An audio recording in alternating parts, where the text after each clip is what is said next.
growing 3 different pepper varieties in the greenhouse this year. We have a bright yellow called Bachata. We have a bright orange, which is Magno, and then we have a garnet red that is called Zamboni. And we try to have variety. This is a direct market crop, so we like to have a variety of color. All of these varieties were bred to perform well in a greenhouse, whether it's a heated greenhouse or a heated high tunnel, but these are very greenhouse specific varieties. And bell peppers run on the same schedule as the greenhouse tomatoes. They were sown in August. Again, they were planted in September, and bell peppers fruit at approximately 120 days from planting. You see this tube that runs down the center of our pepper crop? This is called a convection tube.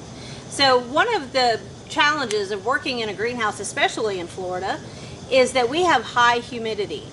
So this tube is set on a thermostat, and when it hits a set temperature, it inflates to try to get air movement through the canopy of our crop, and this reduces our disease instance. And bell peppers train a little bit different than our other greenhouse crop. Bell peppers are very brittle stems, so we want to be a little more delicate with them. A pepper plant has 1 plant per pot, and we train it to 2 leading stems. Okay, so the plant naturally will do that V and train itself out, but sometimes it'll put out 2, 3, or 4 leading stems, and we don't want that many. So we train it back to 2. And as the plant grows up, we allow 1 fruit to set at each growing point, but we leave the next fruit up just in case this one decides not to set properly, it wasn't pollinated properly. So we always want basically another fruit on deck. And this one you can see didn't develop, and you can see it's turning yellow on us. So that is not a viable fruit, and it just pops off easily. Okay. So, but we've got a good fruit set here, and cloudy weather, rainy weather, bad pollination can cause fruit not to set. So we have excessive cloudy weather. We could go a week or 2 weeks without any fruit set. So we really want to maximize our sunlight in here and make sure that we stay up on pollination. My greenhouses are teaching greenhouses, and they're not big enough to support a beehive.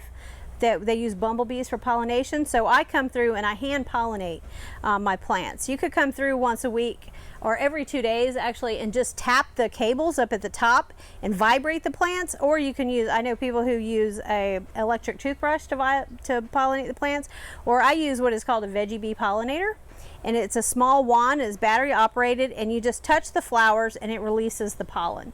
Peppers and tomatoes have a complete flower, meaning it has female and male parts, so you don't have to have separate plants in order to pollinate, so that you don't have to move pollen from one flower to the next. The flower will develop a fruit all on its own. So that's the basics of a pepper plant, and you can see that we've got a lot of fruit setting on this plant, and I've taken some of the leaves off as we go, but peppers are really sensitive to sun scald, so we want to leave as much protection from the sun on this plant as we can. And this is also how our plants photosynthesize, so we want to make sure that we leave enough leaf in order to absorb the sunlight. So as we go through, you can see that I've used the vine clips on our peppers, and they don't necessarily have to be underneath a leaf. These leaves do not have the support like a tomato or cucumber, and you also really have to avoid the fruit on a pepper because they will pop off very easily. So in the case of a pepper, we just want to make sure that the peppers don't fall away from the string. So it's just gentle guidance. So we can use our vine clips, or we can use what is called a tapener. And this has a vinyl tape in it, and it just girdles, goes around the stem, and it staples itself together. So that will help gently, without too much abrasion on the vine or on the fruit if it touches the fruit. So I would come through, and you can see this little tooth that just grabs the tape and it pulls it out.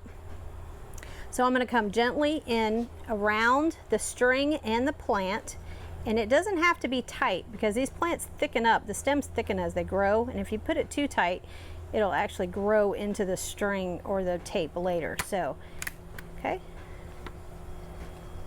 and now your plant is secured to the string.